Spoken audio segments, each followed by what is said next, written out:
जो ये तस्वीरें देख रहे हैं बाढ़ 78 संगम विहार बांध रोड की हैं। यहाँ पर कूड़े का ढेर, गंदगी का अंबार हुआ करता था। बाढ़ 78 संगम विहार की निगम पार्षद माया सिंह बिष्ट के अथक प्रयासों से कूड़े का खत्ता बना सुंदर सिटी पार्क और यहाँ पर एक ढलाव घर भी बनाया गया है। इससे पहले ना तो यहाँ पर ढलाव घर बना था और ना ही कूड़ा उठाया जाता था। हमेशा गंदगी का अंबार लगा रहता था, जिससे क्षेत्र के लोगों को मुंह ढककर निकलना पड़ता था। जिस तरह निगम पार्षद माया सिंह बिष्ट ने अपने क्षेत्र वासियों को एक बड़ी सौगात दी है, बड़ा ही सराहनीय कार्य कहा जा सकता है। इस मौके पर क्षेत्र की जनता ने केक काटकर निगम पार्षद माया सिंह बिष्ट का जन्मदिन मनाया और मुबारकबाद दी। देखिए हमारे संवाददाता आलम मंसूरी की एक खास रिपोर्ट, सहयोगी संवाददाता जमीलुद्दीन आसिफ अलवी की एक खास रिपोर्ट, BBC 24/7 न्यूज, दक्षिणी दिल्ली, संगम विहार।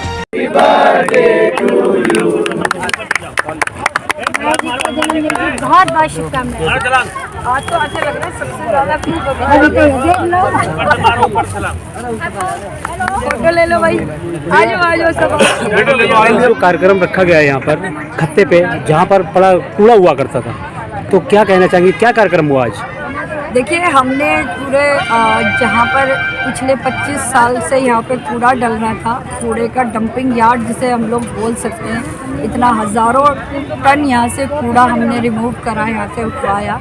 उसके बाद हम लोगों ने परमानेंट जो 5 लाख की जनता हमारे क्षेत्र में रहती है 3-4 वार्डों के अंदर, देवली, संगम विहार बी और तिगड़ी, इस एरिया में कोई भी ढलाव घर आज तक नहीं बना था जब से MCD बनी थी। वो सामने ढलाव घर, उसको भी आप इसके बाद ज़रूर दिखाइएगा क्योंकि ये बहुत बड़ी उपलब्धि है हमारी। और उसको बनाया, उसकी ज़मीन सेंक्शन कराने में हमें बहुत एड़ी चोटी का जोर लगाना पड़ा।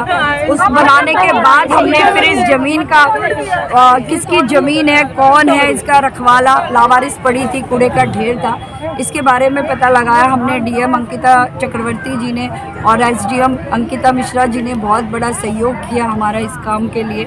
ये ज़मीन DD और फॉरेस्ट को हैंडओवर कर दी थी रेवेन्यू ने। तो उसके बाद जब फॉरेस्ट और रेवेन्यू, फिर हमने रास्ता बदला, क्योंकि हम कितनी भी सफाई कर लेते, कितना भी कूड़ा हटा लेते, अगर ये ज़मीन का किसी को हैंडओवर नहीं होती, इसकी तार फंक्शनिंग नहीं होती, यहाँ पे सुंदर इसका सौंदर्यीकरण नहीं होता, तो लोगों को तो खाली ज़मीन पड़ी थी, 25 साल से आदत पड़ी हुई थी कूड़ा डालने की, वो डालते रहते। तो इसके लिए हम फॉरेस्ट डिपार्टमेंट में गए, अमित आनंद जी ने से मिले उनसे। अब उन्होंने आश्वासन दिया और 3 दिन के अंदर DM अंकिता चक्रवर्ती जी अपनी पूरी टीम के साथ यहाँ पे आई। तब तक मैं इसका मतलब 90% रिमूव कर चुकी थी, 10% ही बचा था। उसके बाद फॉरेस्ट वालों ने इस पर सहयोग करना शुरू करा। एक दिन में 12-12 JCB हम लोगों ने चलाई और इतना बड़ा यहाँ पे जो मलबे का भी ढेर था और कूड़े का तो ढेर था ही था, इसको रिमूव किया। और आज आप लोगों को हमने जिस जगह पे लोग मुंह बंद करके रुमाल रख के चलते थे, और जब ये इतना एरिया आता था, गाड़ियों की, बाइक की स्पीड तेज कर लेते लोग क्योंकि सांस बंद होती थी, आज उसी जगह पर लोगों ने बैठ के हमने उसका हनुमान चालीसा का भी पाठ किया, हमने सुंदरकांड का पाठ किया, भजन कीर्तन करें, यहाँ पे हवन हुआ, इसका इस ज़मीन का शुद्धिकरण भी हम लोगों ने करा। उसके बाद आप देख रहे हैं सभी लोगों को भंडारा, यहाँ पे लोग खुद दिल खोल के खा रहे हैं। इनके मन में बिल्कुल भी नहीं है कि यहाँ कूड़े का ढेर था, हम कैसे यहाँ बैठ के खाएंगे, ऐसी स्थिति यहाँ पे कर दी। और मेरा जन्मदिन भी है, पिछले जन्मदिन पे कुछ RWS के लोग, सारे क्षेत्र के लोग मेरे पास आए थे कि बहन जी हम आपको मुबारकबाद तो देने आए, लेकिन हम बता रहे हैं कि हमारा दम घुट रहा है, हम लोगों का जीवन खतरे में है। और कुछ लोगों को दमे से, कुछ बुजुर्गों की डेथ भी यहाँ पे हो गई थी। यहाँ पे जब आग लगती थी, इतना कूड़ा था, गैस बनती थी और 10-10 दिन तक यहाँ आग चलती थी और कई 20-20 गाड़ियाँ यहाँ उसकी फायर की आती थी आग बुझाने के लिए, तब भी नहीं बुझ पाती थी।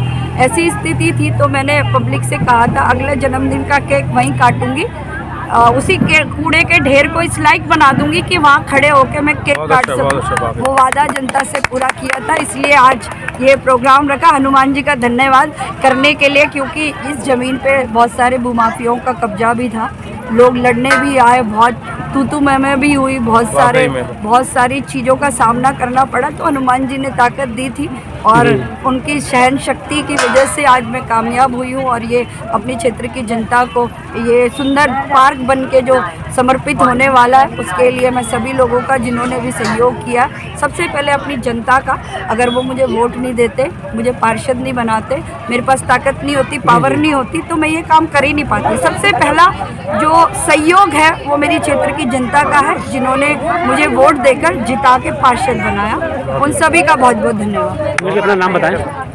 मेरा नाम उदयराम मास्टर है। मंडल देखिए, हमारी जो निगम पार्षद बहन माया सिंह जोशी हैं, चुनाव के टाइम पर और यहाँ पर पहली बार आई और साथ में रहा, तो इन्होंने वार्ड नंबर 78 ऐसा एरिया था कि यहाँ पर जो भी निगम पार्षद आया और जीत कर चला गया, उसने वापस मुड़ कर के नहीं देखा। ये पहली निगम पार्षद है जिसने वार्ड में डट कर के काम किया है, लोगों के लिए संघर्ष किया है और संघर्ष कार्यरत जारी है। क्योंकि ये एरिया एक ऐसा पिछड़ा हुआ एरिया था कि यहाँ पर, क्योंकि ये अनऑथराइज है, टोटल अनऑथराइज वार्ड है और इसमें निगम पार्षद का जो एमसीडी का फंड होता है वो लगता नहीं है। लेकिन फिर भी मैं इनके लिए धन्यवाद देता हूं कि जैसे जो गन्ने का रस निकालते हैं और जो खुक्कस हो जाता है और उस खुक्कस में से भी इन्होंने रस निकाल के दिखाया।